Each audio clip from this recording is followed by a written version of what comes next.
Assalamu alaikum wa rahmatullahi wa barakatuh. Aujourd'hui, on va faire le cours de l'amylose. Par définition, c'est quoi l'amylose? Il s'agit d'une surcharge en protéines amyloïdes qui est insoluble, de mauvaise qualité et a un défaut de repliement. Tout ça fait qu'elle est difficilement dégradée et le corps n'arrive pas à s'en débarrasser. De ce fait, on aura des dépôts sur les organes et en excès. Le fait qu'elle se dépose sur les organes va aussi causer encore plus de phénomènes inflammatoires. Et c'est ce qui va donner sa symptomatologie. En ce qui concerne les types d'amylose qu'on a, on a l'amylose AL, AA, ATTR, localisée, primitive et l'amylose des dyscrasies plasmocytaires. Je ne vais pas trop parler de tout ça, je vais d'abord parler des trois types qui sont primaires. Donc on a l'amylose AL, l'amylose AA et l'amylose ATTR. Alors, quand on dit AL, c'est pour dire light chain. Et qu'est-ce que ça veut dire light chain? C'est les chaînes légères. Donc, on a les immunoglobulines, les chaînes lourdes, et on a aussi les chaînes légères. Et les chaînes lourdes ou les chaînes légères, ça reste des protéines. On a notre problème avec les chaînes légères, qui sont aussi des protéines. Alors, qui a des dyscrasies plasmocytaires, c'est-à-dire des maladies plasmocytaires, tout simplement, comme le myélome multiple, et ben, on va avoir un excès de chaînes légères. L'excès de chaînes légères va faire qu'ils vont mal se replier, ils vont s'agréger et ils vont se déposer sur les tissus et me donner une symptomatologie. Et c'est de là que vient l'amylose AL. Donc, L, c'est pour monoclonal light chain, les chaînes légères. On a une prédominance masculine, féminine, tout simplement, prédominance masculine. Les organes qui sont atteints le plus durant l'amylose AL, c'est cardiaque, rénal, et on n'a pas d'atteinte neurologique dans l'amylose AL. Il faut savoir que les types ont la même symptomatologie clinique, c'est juste que ont un tropisme pour certains organes plus que d'autres. Maintenant, on va passer à l'amylose AA. C'est quoi le A? C'est la protéine A. Il s'agit d'une protéine d'inflammation qui est sécrétée par le foie. D'accord? Quitte qu'on a une inflammation qui est chronique, donc qui l'inflammation est chronique, la protéine A, elle ne pourra pas être dégradée par le corps. Il n'arrive pas à s'en débarrasser. Et du coup, on aura un mauvais repliement, une agrégation et une symptomatologie. On y revient ici. Donc, comme on a dit, l'amylose AA, c'est la protéine A, protéine amyloïde A, la protéine d'inflammation. Si inflammation chronique, on aura des dépôts. Les maladies qui sont incriminées, c'est la spondyloarthrite ankylosante, la polyarthrite rhumatoïde, la fièvre méditerranéenne familiale, la maladie de style, B7 sarcoïdose. En gros, c'est des maladies qui sont auto-inflammatoires. En ce qui concerne les organes atteints, on a le foie, on a le rein, on a le cœur et on a des dépôts par-ci par-là. Donc le foie, il est peu symptomatique. Le rein, on va voir sa symptomatologie, mais très souvent, ça passe vers l'insuffisance rénale chronique et on a un syndrome néphrotique qui est quasi constant. Le cœur, il est rarement atteint. Et comme on a dit, on a des dépôts par-ci, par-là. Maintenant, l'amylose ATTR. C'est quoi TTR? C'est la transthyréine. La transthyréine. Alors, la transthyréine, elle a deux problèmes. Elle peut soit être mutée, ou là, elle peut être non mutée. Dans le cas où elle est mutée, notre rôle, l'amylose héréditaire, elle est familiale. Donc, elle a une mutation qui fait que la transthyréine, elle sera mal repliée, ce qui va causer son agrégation, ce qui va causer sa symptomatologie. On met la non mutée, l'amylose sénile. Et elle est sénile parce qu'en gros, la transthyréine, il n'y a pas une mutation qui cause son repliement. C'est juste qu'avec l'âge, elle va se déstabiliser et les fibrilles ils vont s'accumuler dans le tissu et ils vont se manifester plus tard dans la vie. Donc, il y a la TTR. Comme on a dit, on a la familiale, où on a un mauvais repliement, et on a la sénile, où on a la TTR normale, donc la transthyréine normale, qui va graduellement se déposer. Donc, naturellement plissé, difficile à dégrader, plus les dépôts. Héréditaire, elle touche plus le rein. Sénile, c'est la plus commune. Les organes atteints, on a cardiaque, nerfs, reins et yeux sont plus rarement atteints dans la sénile. D'accord? Alors que dans l'héréditaire, ils sont plus atteints. Je reviens là au typage. En gros, on a dit ALA et ATTR, on en a parlé. Après, on a l'amylose localisée, c'est-à-dire, c'est la même chose, c'est juste que c'est localisé à un seul organe. L'amylose primitive, c'est celle qui n'est pas secondaire à une maladie. Et par exemple, on a l'amylose ATTR. Ça, elle n'est pas causée par une maladie. L'amylose des dyscrasies plasmocytaires, c'est la même chose que l'amylose AL. Donc, c'est les dyscrasies plasmocytaires, c'est les problèmes et les hémopathies, par exemple. Voilà. Ça, c'était en ce qui concerne les types d'amylose. Après, on a l'immunohistochimie, elle peut m'aider à typer l'amylose stérile. Par exemple, l'anti-SAP qui va confirmer la nature amyloïde. Il s'agit d'une glycoprotéine plasmatique qui est produite par le foie et qui va se lier de manière universelle aux fibres amyloïdes de tous les types. C'est pour ça qu'on les trouve partout. Elle va les stabiliser les dépôts amyloïdes et empêcher la dégradation naturelle. Les BH sont difficiles à dégrader par le corps. Donc, en ce qui concerne AL, on a anti-chaîne légère. Et généralement, on voit ça dans un milieu congelé. Anti-AA, c'est l'anti-SAA. Et TTR, c'est l'anti-TTR, tout simplement. Ça, c'est pour le typage et l'immunohistochimie. On a même expliqué la physiopathologie. Vous retrouverez exactement tout ça. Oui, j'ai dit ici. On passe maintenant aux manifestations cliniques. On va commencer avec la symptomatologie cardiaque. Déjà, si on a une atteinte cardiaque, le pronostic, il sera mauvais. Elle est souvent symptomatique. Souvent, on peut avoir une hypotension à cause de la rigidité myocardique. Déjà, on va voir. Ça, c'est un cœur normal et ça, c'est un cœur qui est atteint d'une amylose. Et donc, les dépôts ici, ils vont rendre le cœur beaucoup plus rigide. Donc, on aura une hypertrophie pariétale concentrique. En plus de ça, on aura une hypertrophie ventriculaire avec des épaississements qui soient septales ou autres. En gros, le cœur, il va devenir plus rigide et il va avoir une mauvaise compliance. Qui dit qu'il va avoir une mauvaise compliance, le ventricule gauche ne va pas bien se remplir. Qui dit qu'il va pas bien se remplir, le volume d'éjection systolique, il va s'abaisser et donc on va avoir une hypotension artérielle. On aura rarement une atteinte coronarienne parce que le dépôt, il se fait surtout sur le tissu. On va avoir un microvoltage et des pseudo-ondes Q avec une bradycardie. On a dit qu'il y a une mauvaise compliance, une hypertrophie pariétale concentrique, c'est-à-dire une rigidification et des troubles de conduction et du rythme. Dans le cas où ça va toucher le tissu nodal. On va évoquer l'atteinte cardiaque devant des cardiomyopathies hypertrophiques, c'est-à-dire une personne qui a par exemple, il est atteint d'une maladie inflammatoire chronique et je vais voir à l'échographie que son cœur, il a une cardiomégalie. Et dans ce cas-là, je vais me dire, peut-être que cette personne elle est en train de faire une cardiomyopathie hypertrophique due à l'amylose que je n'ai pas encore diagnostiquée. Une personne a des arythmies, une insuffisance cardiaque. C'est des cardiomyopathies restrictives. Ça va se voir par une asthénie parce qu'avec le cœur, il n'arrive pas à faire une bonne compliance et donc on sera fatigué. On aura des dyspnées et des œdèmes dus à l'insuffisance cardiaque et des blocs de conduction si le tissu nodal il est touché. À la paraclinique, on a la bio et la radiologie. La biologie, l'électrophorèse des protéines pour rechercher il n'y a pas un pic monoclonal. Les chaînes légères, on va les chercher aussi.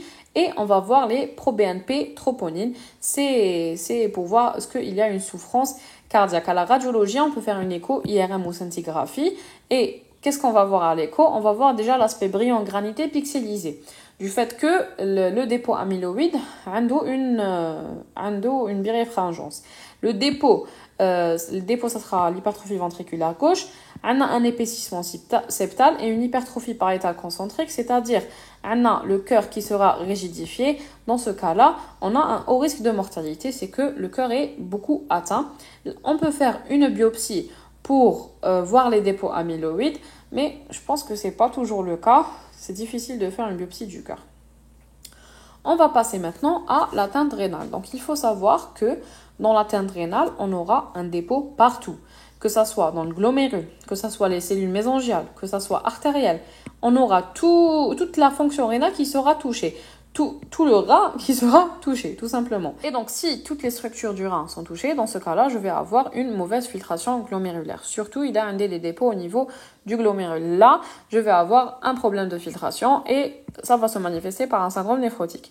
On a rarement des tubulopathies et souvent, ça va évoluer vers une insuffisance rénale chronique particulière. Alors, on dit insuffisance rénale chronique particulière parce que généralement, quand on a une insuffisance rénale, on a des reins qui sont de petite taille. Alors que là, vu qu'on a un dépôt amyloïde en plus, on aura les reins seront de taille normale, voire de taille agrandie. C'est pour ça qu'on relève insuffisance rénale chronique particulière. Je devrais ajouter ici grande taille. Donc les reins sont de grande taille ou normale. C'est pour ça qu'on dit qu'elle est particulière. Après, on a des insuffisances rénales aiguës rares, à cause de décompensation sûrement. La ponction biopsie, on verra les lésions glomérulaires qui sont constantes. Et le diagnostic positif, ça sera par la protidémie supérieure à 0,5, donc la protéinurie de 24 heures aussi. Et l'histologie, le diagnostic positif. Donc, il faut savoir que quand on dit histologie, diagnostic positif, mais forcément la ponction biopsie rénale. On peut aussi dire que voilà, une personne, j'ai fait à l'histologie un autre organe qui est touché par l'amylose et je l'ai prouvé histologiquement, et bien, il a une atteinte rénale, je peux facilement incriminer l'amylose. Ça, c'était pour l'atteinte rénale. On va passer maintenant à l'atteinte des nerfs. Alors, l'atteinte des nerfs, on aura une polyneuropathie axonale sensitivo-motrice ascendante. Aniket type Guillain-Barré, mais c'est un peu différent parce que dans le Guillain-Barré, c'est une démyélinisation. C'est pas le cas ici. C'est pas une démyélinisation. Il s'agit d'un autre type de mécanisme. Alors, quel est le mécanisme de l'atteinte nerveuse dans l'amylose? On a déjà l'atteinte de l'endonerve. Donc, l'endonerve, c'est le tissu de soutien des nerfs. Il sera touché, on aura des compressions et ischémie des axones. En plus de ça, on a le vasa nervorum. Qui on a le vasa vasorum pour les grandes artères, on a le vasa nervorum pour que les artères, pour que plutôt le nerf, il connaît his supply of blood. Donc, son flux sanguin à lui, le plus longuement possible. Dans ce cas-là, on va avoir des micro-angiopathies ischémiantes, à la les dépôts amyloïdes et l'inflammation qui vient avec. Et donc, la conséquence, ce sera une dégénérescence axonale, l'atteinte prédominante des fibres nerveuses plutôt que la gaine de myéline. Et c'est pour ça que j'ai dit que c'est pas vraiment comme le Guillain-Barré, on n'aura pas une démyélinisation, c'est l'axone lui-même qui sera touché. On peut avoir un syndrome du canal carpien et on peut avoir des dysautonomies si c'est le système autonome qui est touché. Donc, c'est les deux qui peuvent être touchés, soit les nerfs périphériques, soit les nerfs autonomes. Et dans ce cas-là, on va avoir une symptomatologie à type d'hypotension, de diarrhée, de troubles d'éjection et de dyshydrose. Donc ça, c'était pour les nerfs. Maintenant, on va passer à la race. Donc, on sait que qui a des maladies de surcharge, on va avoir des hépatosplénomégalies. C'est le cas ici. On a une splénomégalie, on peut avoir un hyposplénisme et une hyperthrombocytose. Le digestif, on peut avoir des signes buccaux ou là, digestif proprement dit. Donc, quand on dit buccaux, on peut avoir une agueusie, donc on va perdre le goût, on peut avoir une macroglossie. Bon, agueusie et macroglossie, c'est la même chose. On a des dépôts au niveau de la langue et ça va altérer sa fonction.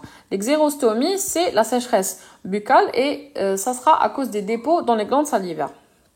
On peut avoir des ulcérations, malnutrition, des perforations, diarrhée, constipation et tout ce qui s'ensuit.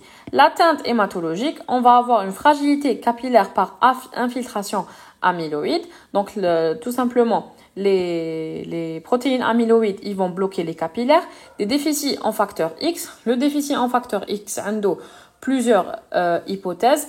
Certains disent que les dépôts amyloïdes, ils accélèrent la dégradation du facteur X. D'autres disent que l'infiltration du foie par les protéines amyloïdes peut altérer la production du facteur X. On a aussi d'autres qui disent que on peut avoir une fixation du facteur X avec les dépôts amyloïdes car les fibres amyloïdes ont une affinité anormale pour le facteur X.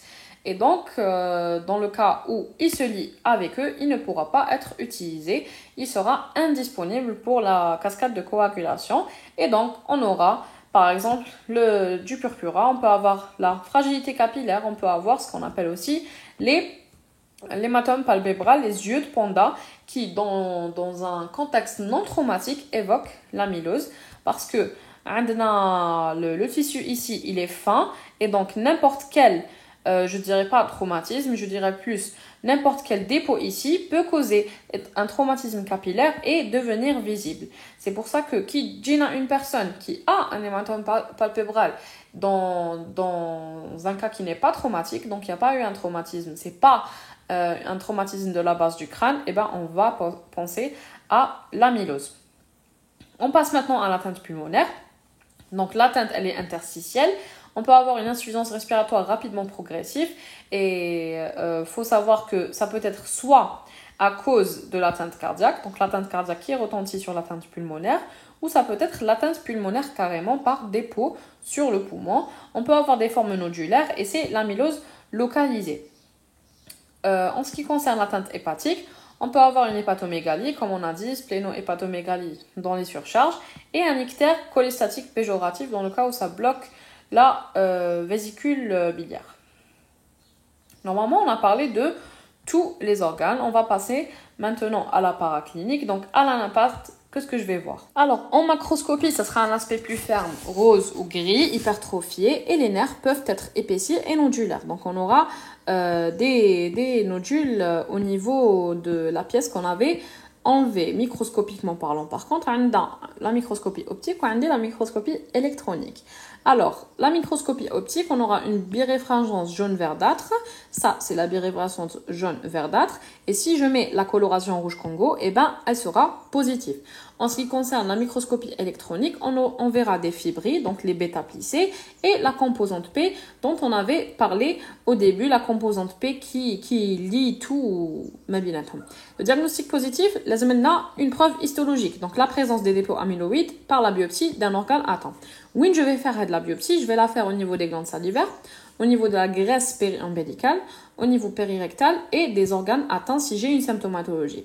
Quand je vais suspecter l'amylose, dans le cas où il y a des IgG monoclonables avec une protéinurie, dans le cas où il y a une cardiomyopathie hypertrophique avec microvoltage, dans le cas d'une neuropathie avec dysautonomie, dans le cas d'un syndrome du canal carpien, d'une hépatomégalie non expliquée, d'une agueusie ou macroglossie et des hématomes palpébrales, comme on l'a dit précédemment. On a fini avec les manifestations de l'amylose, on va passer maintenant au traitement. Le traitement, il va dépendre du type de protéines amyloïdes qui est impliquée. Donc par exemple, idani ma l'amylose AA. Là, je dois voir la prolifération B qui produit les chaînes légères. Est-ce que c'est une prolifération plasmocytaire comme le myélome multiple? Et dans ce cas-là, elle a son propre traitement. Mais dans le cas des lymphoplasmocytaires, eh ben ici, je vais devoir agir sur le lymphome. Et donc, je vais donner des chimios à forte dose, je vais faire des autogreffes, mais qu'il y ait des candidats pour ça. Comme on a dit, les maladies sont sélectionnées et le taux de mortalité, malheureusement, il est élevé. On bat quel est le traitement symptomatique. Dans le cas de l'amylose cardiaque, je vais donner le traitement à l'insuffisance cardiaque, les inhibiteurs calciques, les bêta-bloquants, les IEC, les diurétiques et l'accordarone, s'il y a des troubles du rythme. Il y a une hypotension orthostatique, je dois faire une bonne hydratation et des bas de contention pour améliorer le retour veineux et pour garder un bon volume. Pour l'atteinte rénale, je peux donner des diurétiques, une épuration extra-rénale dans le cas où c'est une insuffisance rénale qui est avancée. Je dois passer à la dialyse ou là la transplantation rénale. Et qu'il y a de nouvelles drogues qui ont qui ont fait des preuves.